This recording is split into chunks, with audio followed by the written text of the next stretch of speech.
karena istri tahu persis kelemahan atau kekurangan dari suami.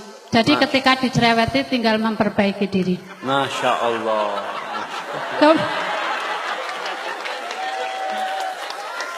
Kemudian kadang-kadang bukan istri yang tidak atau kurang bersyukur, tetapi suami itu senang dipuji.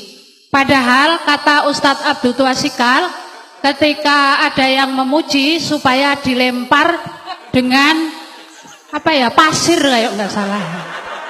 Apakah seorang istri juga karena suami butuh dipuji, apakah boleh memuji, dan bukankah pujian itu juga merampas haknya Allah bagi para suami yang senang-senang dipuji itu? Masya Allah. Kemudian berapa pertanyaannya Ustaz?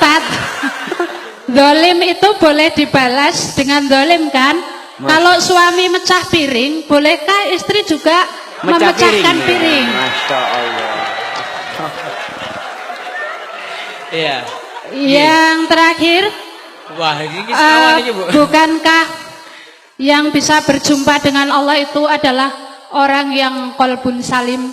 Kemudian bagaimana caranya untuk bisa qalbun salim?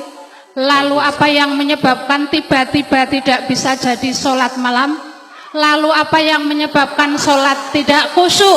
Billahi taufiq wal hidayah. Wassalamualaikum warahmatullahi wabarakatuh. Waalaikumsalam warahmatullahi wabarakatuh. Yang pertama tadi Ustadz tentang bukankah istri cerewet itu malah manfaat gitu. Masya Allah. Itu gimana Ustadz? Iya. Iya, pertanyaan yang sangat indah sekali ya. Karena memang salah satu yang menyebabkan kesalahan itu berulang kali terjadi karena kita beranggapan itu tidak salah. Kita menganggap itu benar. Sehingga istri tatkala dia cerewet, dia menganggapan dia ini sedang memperbaiki suaminya. Ingat, di rumah itu ada pemimpin. Siapa pemimpinnya? Suami. Allah mengangkat suami sebagai pemimpin. Ar-rijalu qawwamuna 'alan nisa bima faddalallahu ba'dahum 'ala ba'din wa bima anfaqu min amwalihim. Fas-salihat qanitat hafizatun lil ghaibi bima hafizallah. Kata Allah, sesungguhnya atau lelaki-lelaki itu adalah pemimpin bagi kaum wanita. Kenapa? Karena Allah telah memberikan kemuliaan kepada lelaki-laki. Allah memberikan kemampuan untuk menjadi pemimpin kepada lelaki lebih daripada wanita. Yang kedua nih bapak-bapak, ingat nih. Lelaki menjadi pemimpin yang pertama karena bawaan lahir yang Allah berikan kepada dia, anugerah ilahi. Yang kedua dikarenakan suami memberikan nafkah kepada istrinya, maka sang suami mendapatkan kedudukan lebih tinggi kepada istrinya, memberikan nafkah kepada istrinya. Kalau sang suami tidak memberikan nafkah kepada istrinya, biasanya rumah tangga mulai pincang kepemimpinan suami. Karena suami tidak memberikan nafkah. Dia jadi pemimpin karena memiliki kewajiban memberikan nafkah. Berkaitan dengan pertanyaan ibu tadi, bukankah cerewetnya wanita itu hidayah bukan suami? Buat suami, ya Allah ibu-ibu, suami itu paling sumpek kepada wanita yang cerewet. Nah, betul bapak-bapak? Semangat bapak. Bagaimana cara memperbaiki suami? Ada caranya. Tidak harus dengan cerewet. Yang pertama, suami itu sebagai pemimpin tidak suka digurui. Ya namanya pemimpin. Mau pemimpin itu diprotes sama anak buahnya, sulit. Tapi ada cara memperbaiki pemimpin. Karena ingat, itu pemimpin bapak dari anak ibu. Maka seorang wanita harus menampakkan penghormatan kepada suaminya, kepada pemimpin. Kalau ada yang ingin dia omongkan, ngobrol sama suaminya. Mas, kalau ada waktu, aku ingin ngomong sesuatu, mas. Ngomong sama suaminya di waktu yang tenang. Begini, mas, mungkin aku yang salah, mas ya. Aku ini cinta banget sama engkau, mas. Baru ngomong. Kalau cerewet, mas, sini. Duduk sini. Ribut itu rumah tangga. Karena pemimpinnya suami. Apa ada anak buah panggil pemimpinnya? Ya, kepada pemimpin nanti diharap kumpul sama anak buah. Nggak ada.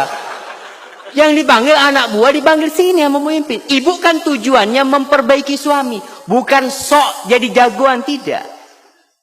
Tanyakan, Mas yang kayak gini nih bener enggak Mas ya? Pura-pura tanya.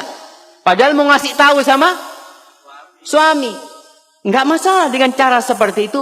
Mudah-mudahan suaminya jadi ngerti. Karena tujuan kita itu adalah bagaimana perubahan terjadi di diri suami. Duduk, nggak perlu umpamanya ketika duduk mengatakan qala Allah Ta'ala. Allah berfirman. Masya Allah. Jadi suaminya kayak diceramain gitu, Masya Allah. Orang suaminya diceramain ustadz belum tentu dengarkan. Apalagi diceramain istri. Maka tolong diperhatikan hal itu. Perbaiki suaminya dengan cara yang baik. Kalau ngomong, kadang-kala kalau berbicara itu saling angkat suara. Dia ngomong, Ustadz, anak kalau ngomong sama suami, suami mesti jawab. Maka jangan ngomong, tulis.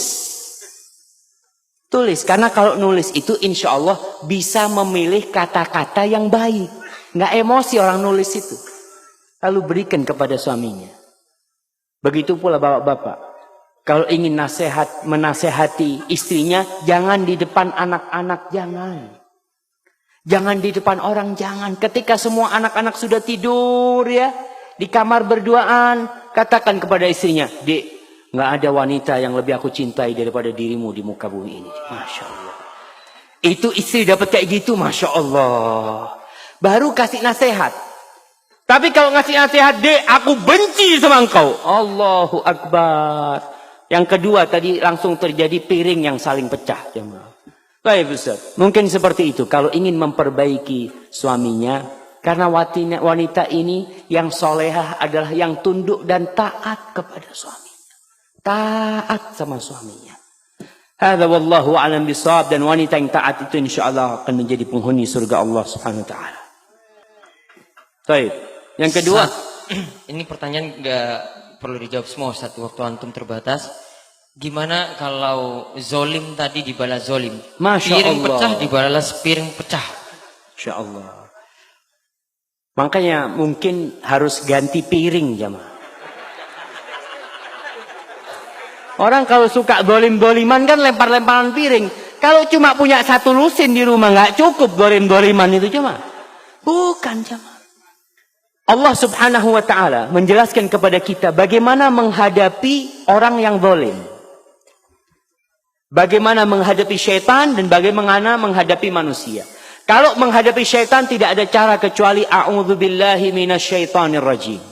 Tapi kalau menghadapi manusia yang berbuat jahat, yang berbuat zalim, Allah katakan idfa billati hiya ahsan.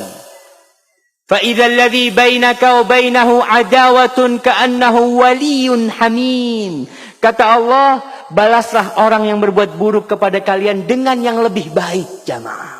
Subhanallah. Kita disuruh membalas yang lebih baik. Karena apa? Ini suami kita, suami ibu-ibu nih. Ini istri kita. Kita ingin memperbaiki, bukan ingin zalim-zaliman. Dan orang yang berbuat kezaliman, ingat, Allah mengatakan, Ya ibadi inni haramtu zulma ala nafsi wa ja'altuhu bainakum muharraman fala tadzalamu. Wahai hamba-hambaku, aku mengharamkan kezaliman atas diriku dan aku menjadikan perbuatan zalim itu haram untuk dilakukan oleh kalian. Maka kalian jangan saling menzalimi. Jadi kalau ada orang berbuat jahat, manusia ini alhamdulillah, basicnya dia itu dasarnya baik. Kalau dia memecahkan piring ya, kita mengatakan, iya mas, astagfirullah, aku mohon maaf, aku mohon ampun kepada Allah. Selesai masalahnya. Tapi kalau piring dibalas dengan piring, apa yang terjadi? Masya Allah. Maka tolong diperhatikan, jangan saling berbuat zalim, tapi saling memaafkan. Kalau sang suami mendolimi istri, memukul istrinya, atau melemparkan sesuatu yang melukai istrinya, ingat, Allah itu tidak pernah tidur. Dan Allah mencatat hal itu. Serahkan kepada Allah. Jalla jalal. Hadza wallahu a'lam bishawab. Naam. Assalamualaikum. Gimana? Menarik kan videonya? Saksikan video-video UFIT TV lainnya di www.ufit.tv. Nonton UFIT TV yuk!